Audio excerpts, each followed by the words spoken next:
السلام عليكم ورحمة الله. إن الحمد لله نحمده ونستعينه ونستغفره ونعوذ بالله من شرور أنفسنا ومن سيئات أعمالنا. من يهدي الله فلا مضل له ومن يضلل فلا هادي له. وأشهد أن لا إله إلا الله وأشهد أن محمدا عبده ورسوله. أما بعد. يا أيها الناس اتقوا ربكم الذي خلقكم من نفس واحدة وخلق منها زوجها وبث منهما رجالا كثيرا ونساء واتقوا الله الذي تساءلون به والأرحام إن الله كان عليكم رقيبا. إن أصدق الحديث كتاب الله وأحسن الهدي هدي محمد وشر الأمور محدثاتها وكل محدثة بدعة وكل بدعة ضلالة وكل ضلالة في النار. ربي اشرح لي صدري ويسر لي أمري واحلل عقدة من لساني يفقهوا قولي. الحمد لله وحده والصلاة والسلام على من لا نبي بعده. أما بعد.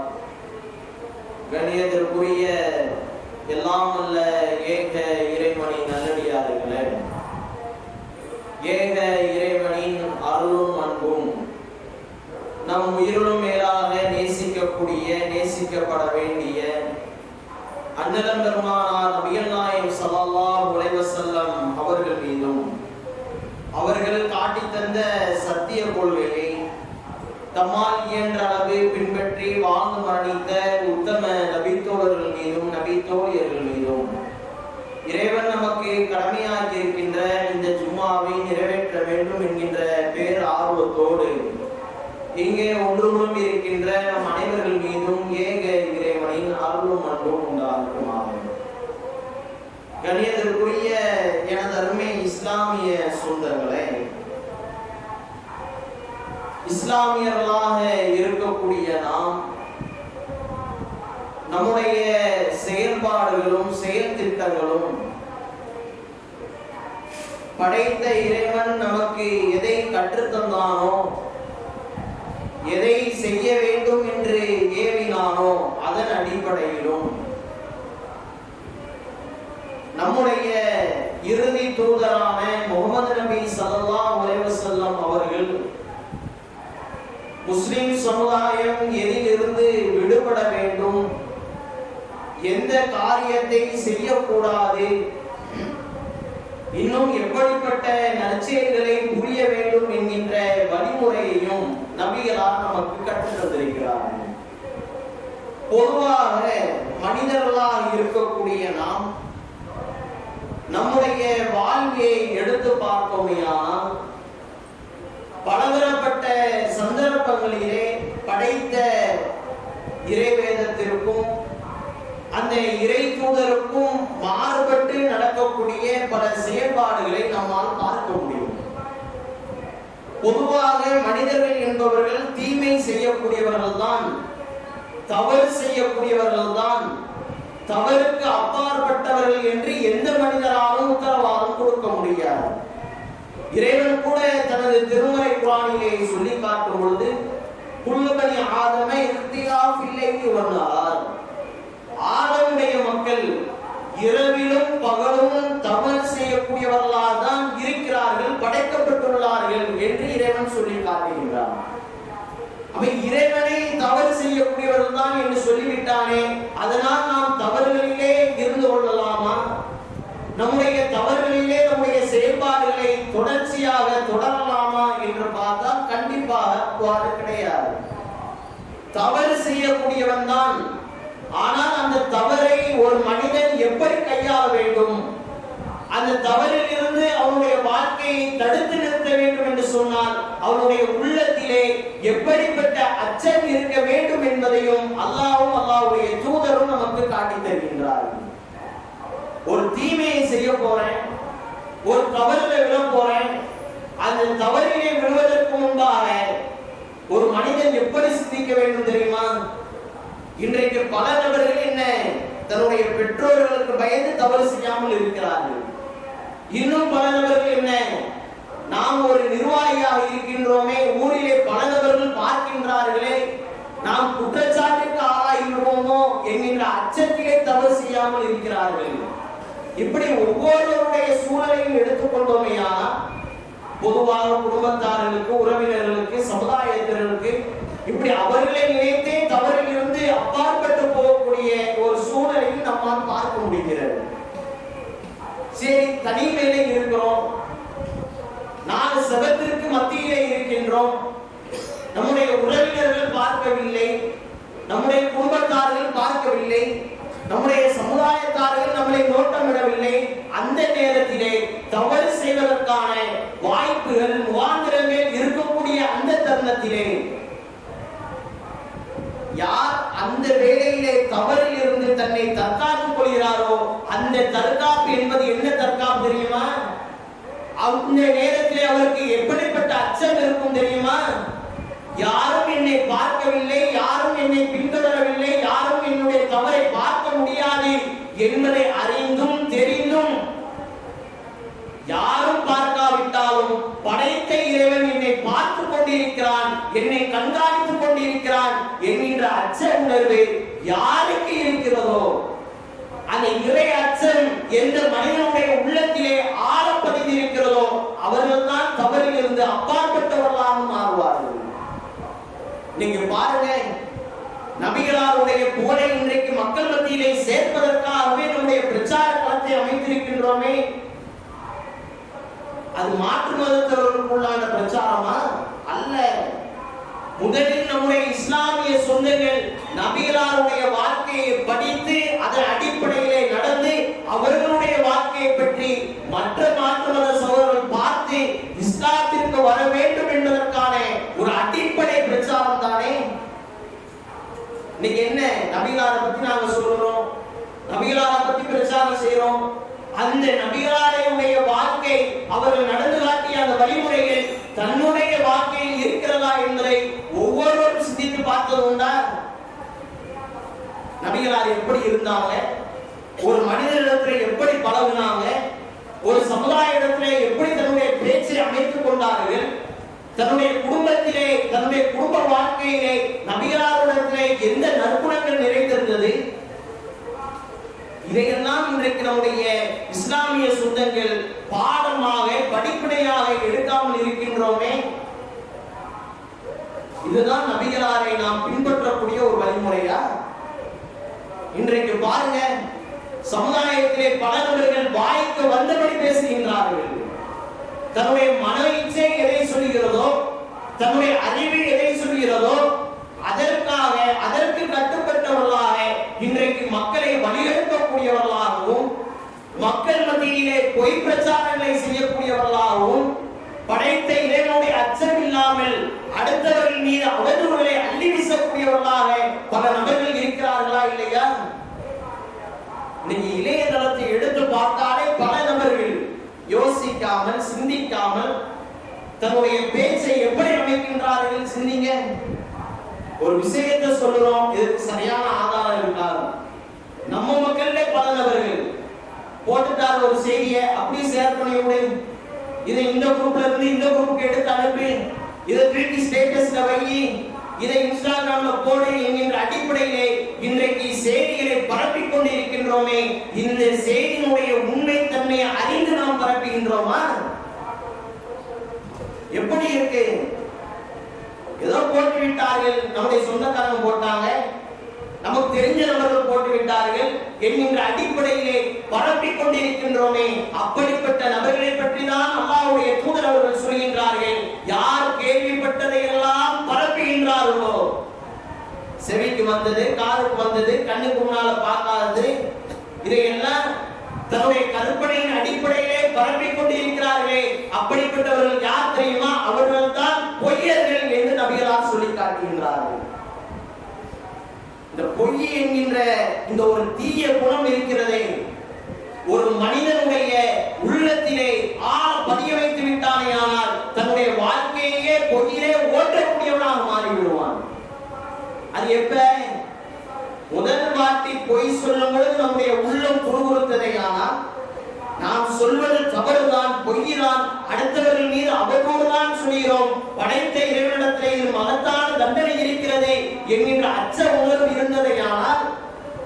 முதல் பொய்யோட என்ன, நான் பொய் சொல்ல மாட்டேன் என்கின்ற முடிவை மாற்றிக் கொள்வான். தொடர்ச்சியாக பொய்க்கு மேலே சொல்லி இப்படி பொய்யிலே தன்னுடைய வாழ்க்கையை நடத்தக்கூடிய வழிமுறை பார்க்கிறோமா இல்லையா? வியாபாரத்துல பொய், குடும்ப விஷயத்துல பொய், சமுதாய விஷயத்துல பொய், இப்படி அனைத்திலையுமே பொய்யிலே தன்னுடைய வாழ்க்கையை ஓட்டிக் கொண்டிருக்கிறோமே. இப்படிப்பட்ட பொய்க்கு நாளை வறுமையிலே இறைவனிடத்துல என்ன பரிசு இருக்கிறது? சிந்திங்க. வியாபாரத்தை எடுத்துக்கோங்க. ஒரு பொருளை இவ்வளவு நாள் தான் உழைக்கும் நமக்கு தெரியும், இவ்வளவு நாள் தான் இதுக்கு கேரண்டின்னு தெரியும். கம்பெனிக்காரனே இத்தனை நாள் தான் கேரண்டி சொல்லியிருப்பான். ஆனா நம்ம மக்கள் என்ன, இது உழைக்கும் பாய், 5 வருஷம் உழைக்கும், தரமா நிற்கும், நான் கேரண்டி கொடுப்பேன், கம்பெனிக்காரனே கொடுக்க மாட்டான். நம்மால் அந்த பொருளை விற்க வேண்டும் என்பதற்காக இப்படி பல பொய்களை எடுத்து விடுவோமா இல்லையா? அசத் ரேட்டை நாம் பாய் அல்லாஹ்வுக்கு சொல்றேன் என்கின்ற அடிப்படையிலே படைத்த இறைவன் மீது சத்தியமிட்டு தன்னுடைய வியாபாரத்தை நடத்துவதற்காக, லாபம் ஈட்டுவதற்காக பொய்யிலே தன்னுடைய வாழ்க்கையை ஓட்டிக்கொண்டிருக்கிறோமே. இந்த பொய்யினுடைய விளைவை நாம் படித்திருக்கின்றோமா, தெரிந்திருக்கிறோமா? எந்த அளவுக்கு அல்லாஹ் ரப்பல் ஆலமீன் சொல்லி காட்டுகின்றான், ஃபீ குலூபிஹிம் மரதுன் ஃபஸாதகுமுல்லாஹு மரதா ஃபலஹும் அதாபுன் அலீம் பிமா கானூ துகதிபூன். யாருடைய உள்ளத்திலே பொய் ஊடுருவி விட்டதோ, தன்னுடைய வாழ்க்கையிலே பொய்யை பேச ஆரம்பித்து விட்டானோ, அவனுக்கு நாளை வறுமையிலே இறைவனிடத்திலே கடுமையான துன்புறுத்தக்கூடிய வேதனை இருக்கிறது என்று இறைவன் எச்சரிக்கை செய்கின்றானே. இந்த எச்சரிக்கையை நாம் படித்து பார்த்தது உண்டா? நீங்க சர்வ சாதாரணமா சொல்றோம்ங்க. நீங்க நம்முடைய பிள்ளைகளையும் பொய்யின் அடிப்படையில் வார்த்தெடுப்போம். என்ன, சின்ன பிள்ளைகளுக்கு எப்படி பொய்ய ஊட்டுறோம்? நம்ம சொந்தக்காரங்களோ தெரிஞ்சோ வாசல்ல நின்று கூப்பிடுவாரு, நம்ம பேரை சொல்லி அத்தா இருக்காங்க அம்மா உள்ள. நம்ம பிள்ளைகிட்ட அப்பவுமே உள்ள இருந்து என்ன சொல்லி அனுப்புறது? இல்ல அத்தா இல்ல, வெளியே போயிட்டாங்கன்னு சொல்லி, கடைக்கு போயிட்டாங்கன்னு சொல்லி, அத்தா தூங்குறாங்கன்னு சொல்லி, இது போன்ற சிறு பிள்ளைகளுக்கு சிறு வயதிலே பொய்யை ஊட்டி வளர்க்கின்றோமே. அந்த சிறு பொய் தான் நாளை பெரிய மனிதனாக மாறும் பொழுது, ஒரு இளைஞனாக மாறும் பொழுது தன்னுடைய பெற்றோரிடத்தில் அவன் பொய் சொல்லக்கூடியவனாக மாறுகிறானா இல்லையா? அப்படிப்பட்ட இந்த பொய் என்கின்ற இந்த விஷயத்திலே நம்முடைய இஸ்லாமிய சொந்தங்கள் கவனமாக எச்சரிக்கையாக இருக்க வேண்டும். அல்லாஹ்வுடைய தூதர் அவர்கள் சொன்னார்களா இல்லையா? அல்லாஹ்வுடைய தூதரிடத்தில் நபி தோழர்கள் கேட்கின்றார்கள், அல்லாஹ்வுடைய தூதரே, மார்க்கத்துல சிறந்த ஒரு செய்தியை எனக்கு சொல்லுங்க, சிறந்த ஒரு விஷயத்தை சொல்லுங்க. பிறரிடத்துல நாங்க கேள்வி கேட்க முடியாத அளவிற்கு நீங்களே சொல்லக்கூடிய கருத்தை வைத்து முடிவு செய்யக்கூடிய அளவிற்கு ஒரு கருத்தை எங்களுக்கு சொல்லுங்கள் என்று நபி தோழர்கள் கேட்கின்றார்கள். அல்லாஹ்வுடைய தூதர் அவர்கள் சொல்கின்றார்கள், நீங்கள் அல்லாஹ்விற்கு கட்டுப்பட்டு நடங்கள், அதில் நீங்கள் உறுதியாக நில்லுங்கள் என்கின்ற ஒரு செய்தியை சொல்கின்றார்கள். அடுத்து அந்த மனிதர் கேட்கின்றார், அல்லாஹ்வுடைய தூதரே, வேறு எதுவும் இருக்கிறதா?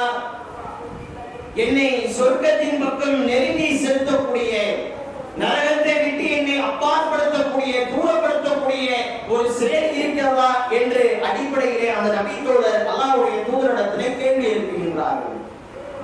அல்லாஹ்வுடைய தூதர் அவர்கள் அந்த தருணத்தில் சொல்றாங்க, ஃபஸார பியதிஹி இலா நிசானிஹி.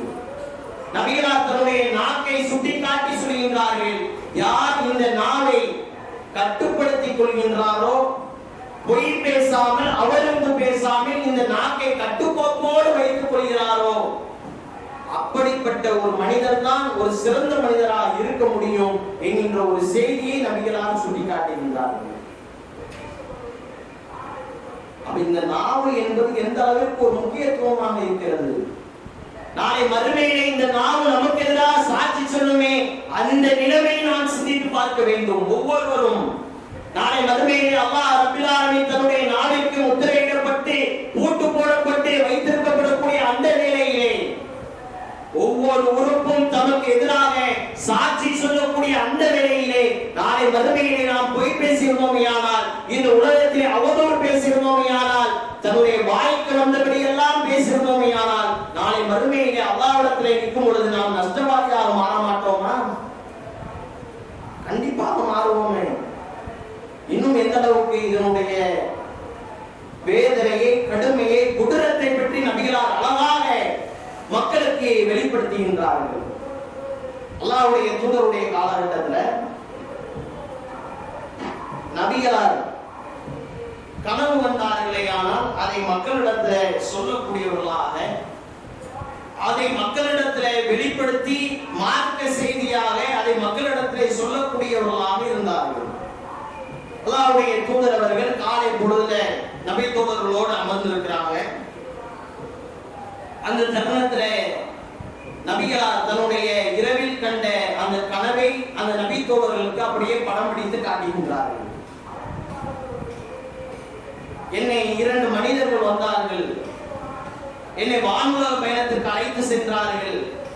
அங்கே அழைத்து சென்றவுடனே அங்கே சில மனிதர்களை எல்லாம் எனக்கு காட்சியளிக்கப்பட்டது என்கின்ற ஒரு செய்தியை சொல்லி ஒவ்வொரு சாராரை நபிகளார் சொல்லிக் கொண்டே வருகின்றார்கள்.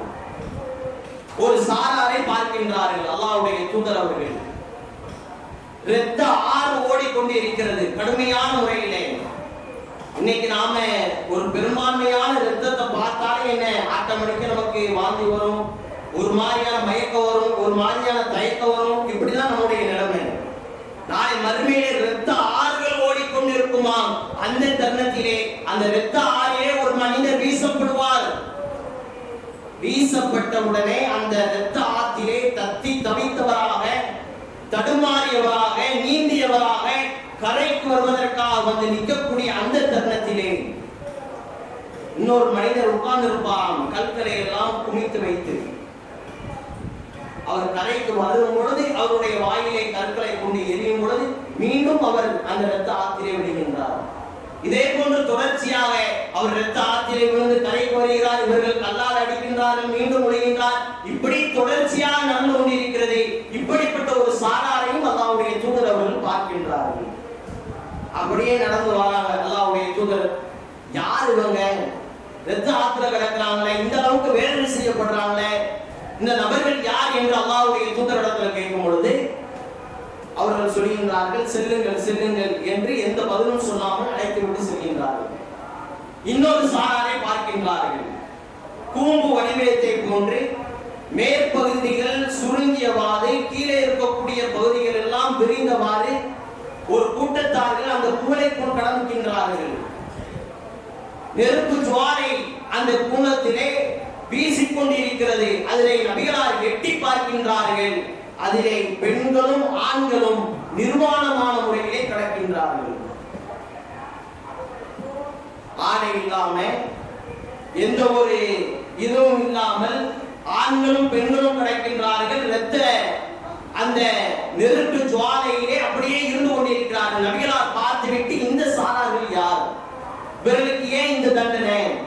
எதற்கு இவர்களுக்கு இப்படிப்பட்ட வேதனை என்று கேட்கும் பொழுது, செல்லுங்கள் செல்லுங்கள் என்று நபிகளாரை அழைத்து செல்கின்றார்கள். மூணாவது ஒரு சாராரை அல்லாஹ்வுடைய தூதர் பார்க்கிறார்கள். ஒரு மனிதர் இரும்பு கொக்கியை வைத்தவராக நிற்கின்றார். அந்த கொக்கியை வைத்து ஒரு மனிதனுடைய தாடையை பிடித்து இழுக்கின்றார். தாடையில் கிழிக்கப்பட்டு தன்னுடைய பிறடி வழியோடு வெளியே வருகிறது. கண்கள் கிழிக்கப்படுகிறது. இது போன்ற ஒட்டுமொத்த முகமும் சிதைக்கப்பட்டு அந்த இரும்பு கம்பியால் இழுத்து இழுத்து கிழிக்கப்பட்டு கொண்டே இருக்கிறது. இந்த பக்கத்துல இழுத்து இந்த பக்கம் எடுக்கும் பொழுது அடுத்த பக்கத்துல கிழிக்கும் பொழுது இந்த பக்கம் சரியாகி உள்ளது. பழைய பாதியே திரும்பி விடுகிறது. இப்படி அவருக்கு தொடர்ச்சியாக வேதனை செய்யப்பட்டு கொண்டே இருக்கிறார். இப்படிப்பட்ட ஒரு சாராரையும் பார்க்கின்றார்கள்.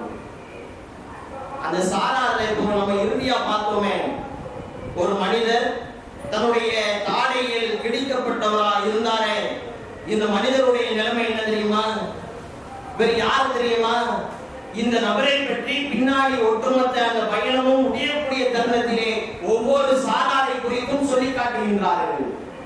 இரத்த ஆத்துல கடந்தாரே, இரத்தத்தில் மூழ்கி கிடந்தாரே, அவர் யார் என்று கேட்கும் பொழுது இதை சொல்கின்றார்கள், இவர்கள் தான் வட்டியை உண்டவர்கள், வட்டி குழந்தையா இருந்தவர்கள், சாட்சி சொன்னவர்கள் என்கின்ற செய்தியை சொல்றார்கள். இரண்டாவது, ஆண்களும் பெண்களும் நிர்வாணமான மேலே கடந்தார்களே, அந்த நெருப்பு ஜுவாலையிலே வெந்து கொண்டிருந்தார்களே, வேதனை அனுமதித்துக் கொண்டிருந்தார்களே, அவர்கள் யார் என்று கேட்கும் பொழுது அவர்கள் தான் இந்த உலகத்திலே விபச்சாரம் பிரச்சாரம் செய்தவர்கள் என்கின்ற செய்தியை சொல்றாங்க. மூணாவது யாரே? இந்த இரும்பு கொக்கைகளை வைத்து முகங்கள் சிதைக்கப்பட்டு தன்னுடைய தாடைகள் கிழிக்கப்பட்டு இருந்தாரே, பிறகு வழியாக கிழிக்கப்பட்டு எடுத்தார்களே, இந்த அளவிற்கு கடுமையான கொடூரமான ஒரு வேதனை கொடுத்தார்களே, இந்த நபர்கள் யார் என்று அல்லாஹ்வுடைய தூதர் அவர்கள் கேட்கும் பொழுது அவர்கள் சொல்கின்றார்கள், இந்த உலகத்தில் இருக்கும் பொழுது, இந்த உலகத்தில் வாழும் பொழுது படைத்த இறைவன் எப்படிப்பட்ட ஒரு அற்புதமான ஒரு நாளை கொடுத்திருந்தானே, இந்த நாளை அவன் உண்மை பேசாமல் பொய்யே பேசிக்கொண்டு திரிந்தானே, அவனுடைய வேதனை இவ்வாறாக இருக்கும் என்பதை அல்லாஹ்வுடைய தூதர் அவர்கள் அந்த சம்பவத்தின் மூலமாக மக்களுக்கு பல எச்சரிக்கையை விடுகின்றார்கள். இந்த சம்பவங்கள் எல்லாம் நமக்கு எதை சொல்லுது? நாம நினைக்கலாம் அற்பமான பொய் தானே, இந்த உலகத்துல தப்பிச்சிடலாம், மக்களிடத்துல நல்ல பேர் வாங்கிடலாம், தன்னுடைய தவறை நியாயப்படுத்துவதற்காக, தன்னுடைய தவறை மக்கள் மத்தியிலே மறைப்பதற்காக இன்றைக்கு பொய்யை அள்ளி வீசுகின்றோமே.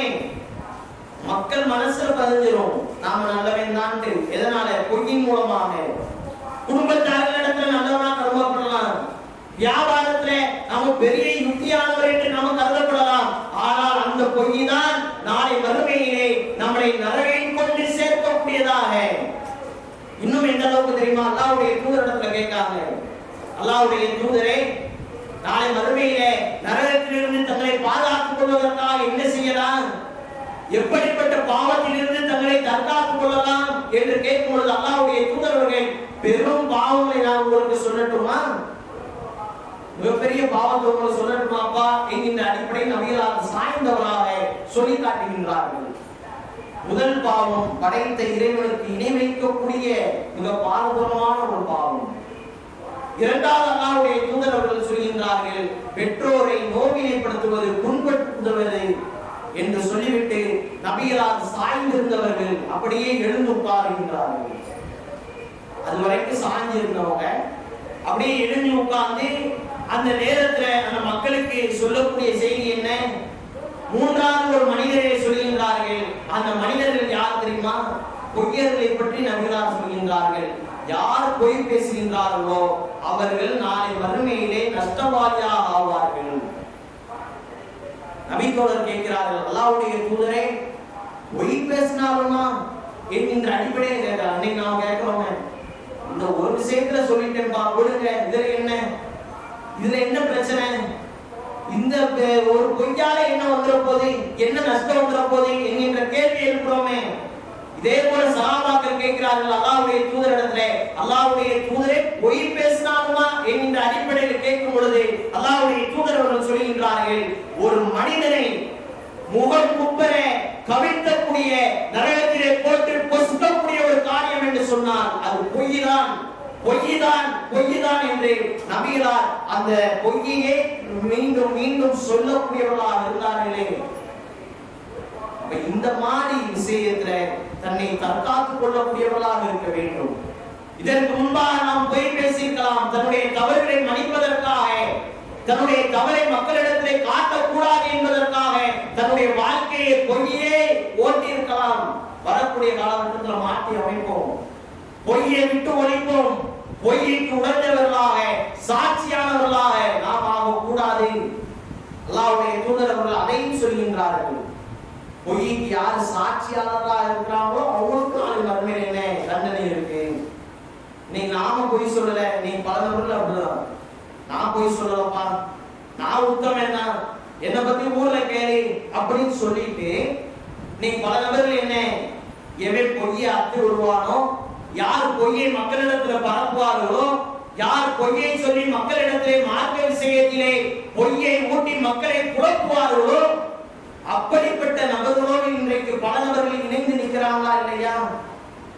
சமுதாயத்தில் பார்க்கலாம் பல நபர்களை, பேசினாலே என்ன பொய் தான் பேசலாம், தான் பாவத்தை மன்னிக்கிறதுக்கு, தான் தவறு மன்னிப்பதற்கு, மக்களிடத்திலே நல்ல பேர் வைக்க வேண்டும் என்பதற்காக இவன் பேசுவதே பொய்தான் என்பதை தெரிந்திருந்தும் அவர்களுக்கு உடந்தையாக, சாட்சியாளர்களாக, அவர்களுக்காக நீங்கள் பிரச்சாரத்தில் இறங்கினீர்களே, ஆனால் நாளை மறுமையிலே அவர்களோடு நீங்களும் இணைந்து பாவியாளர்களாக மாறிவிடுவீர்கள் என்கின்ற செய்தியை நபிகளார் சொல்றாங்களே. அப்ப இந்த விஷயத்திலிருந்து நம்முடைய இஸ்லாமிய சொந்தங்கள் கவனமாக இருப்போம். நபிகளாருடைய வாழ்க்கையை எடுத்து பாருங்கள். நபிகளார் தன்னுடைய வாழ்க்கையிலே அவர்கள் பிரச்சாரம் செய்த காலத்திலே, ஆட்சி செய்த காலத்திலே, தன்னுடைய வாழ்விலே, குடும்ப விஷயத்திலே, பொருளாதார விஷயத்திலே பொய் உரைத்தார்களா? ஒரே ஒரு சம்பவத்தை நம்மளால எடுக்க முடியுமா? சிந்திங்க. நபிகளார் இந்த ஆழமா வாழ்ந்தாங்க, மக்களிடத்துல பிரச்சாரம் செஞ்சாங்க, குடும்ப காரியமா நடந்தாங்களே, சகாபாக்கள் விஷயத்தில் இருந்தாங்களே, மக்களை அரவணைக்கக்கூடியவர்களாக இருந்தார்களே. இந்த தருணத்தில் என்றைக்காவது அவருடைய வாழ்விலே பொய் பேசியவர்களாக இருந்திருப்பார்களா? எந்த ஒரு செய்தியும் பார்க்க முடியவில்லை. தன்னுடைய வாழ்விலே உண்மையை மட்டுமே பேசக்கூடிய ஒரு தூதராக நபிகளார் இருந்தார்களே. அப்படிப்பட்ட தூதரை பின்பற்றக்கூடிய நாம் முதலில் நபிகளாருடைய புகழை மக்களிடத்திலே கொண்டு போய் சேர்ப்பதற்கு முன்பாக நபிகளார் வாழ்ந்த அடிப்படையிலே, நபிகளார் காட்டி தந்த அடிப்படையிலே, நபிகளார் எந்த குணத்திலே எச்சரிக்கையோடு இருக்க சொன்னார்களோ அந்த குணத்திலே தன்னுடைய வாழ்வை எச்சரிக்கைப்படுத்தக்கூடியவர்களாக, தன்னுடைய செயல்பாடுகளை மாற்றி அமைக்கக்கூடியவர்களாக, தன்னுடைய நாவை கட்டுப்படுத்தி நடக்கக்கூடியவர்களாக, உண்மைக்கு சாட்சியானவர்களாக, உண்மையை மட்டுமே பேசக்கூடிய மக்களாக இருப்போமாக என்று கூறி எனது உரையை நிறைவு செய்கின்றேன். வாஹித் தவானா அல்ஹம்துலில்லாஹி ரப்பில் ஆலமீன். அல்லாஹும்ம ஸல்லி அலா முஹம்மத் வமா ஸல்லைத அலா இப்ராஹீம் வ ஆலி இப்ராஹீம். கணிதத்துக்குரிய எல்லாம் அல்லாஹ் நல்லடியார்களே,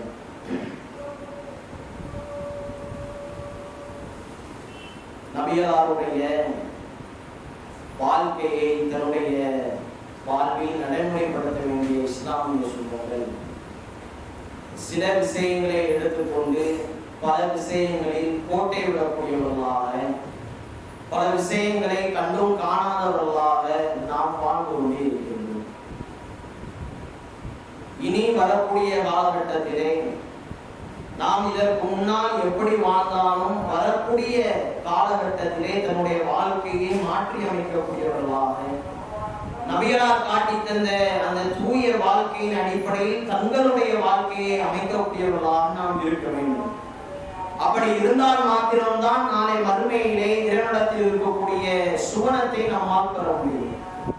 இந்த பொய் என்கின்ற இந்த விஷயத்திலே நாம் அதை ஒரு அசால்ட்டாக, ஒரு அற்பமாக கருதிவிடாமல் அதிலே கவனமாக மக்களிடத்திலே கையாளக்கூடியவர்களாக, இந்த பொய்யிலிருந்து தங்களை தற்காத்துக் கொள்ளக்கூடியவர்களாக இருக்க வேண்டும்.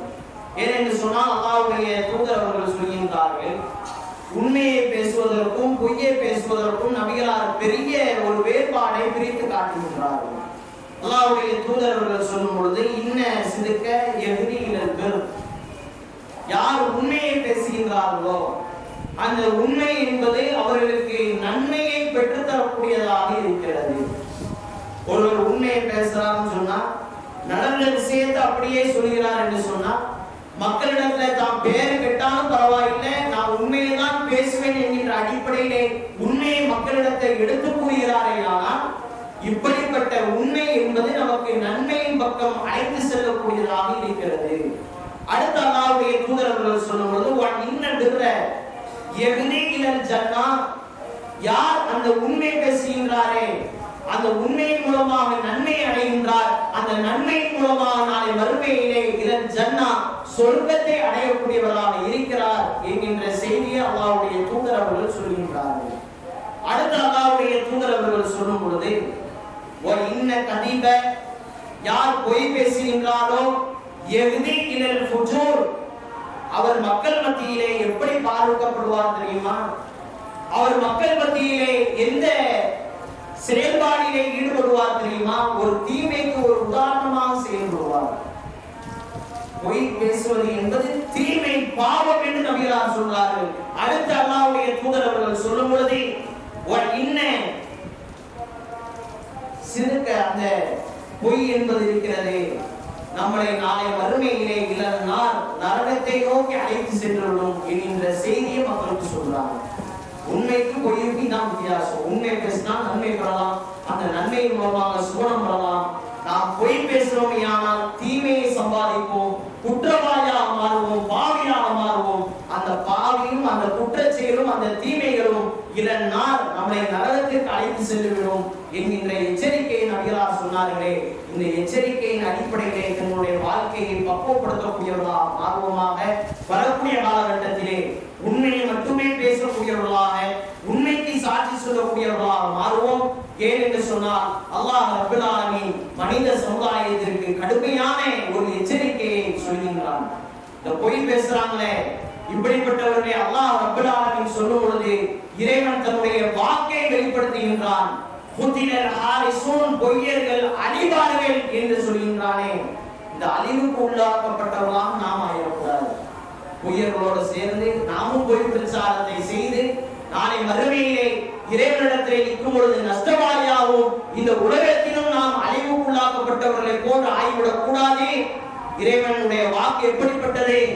இன்ன வஅதல்லாஹி ஹக்கா, அல்லாஹ்வுடைய வாக்கு என்பது உண்மையானது, உறுதியானது, நிலையானது. அதை இந்த உலகத்திலும் நிலைநாட்டுவான், நாளை மறுமையிலும் வெளிப்படுத்துவான் என்கின்ற அச்ச உணர்வோடு இந்த பொய்யிலிருந்து தன்னை தற்காத்துக் கொள்ளக்கூடியவர்களாக வரக்கூடிய காலகட்டத்திலே உண்மைக்கு சாட்சி கூறக்கூடியவர்களாக, உண்மை பிரச்சாரங்களை மக்களிடத்தில் எடுத்துக் கூறக்கூடிய நல்ல மக்களாக வல்லாஹ் ரஹ்மான் உங்களையும் என்னையும் ஆக்கிர முடிவானாக. வாஹித் தவானா அல்ஹம்துலில்லாஹி ரப்பில் ஆலமீன். அஸ்ஸலாமு அலைக்கும் வரஹ்மத்துல்லாஹி வபரகாத்துஹு.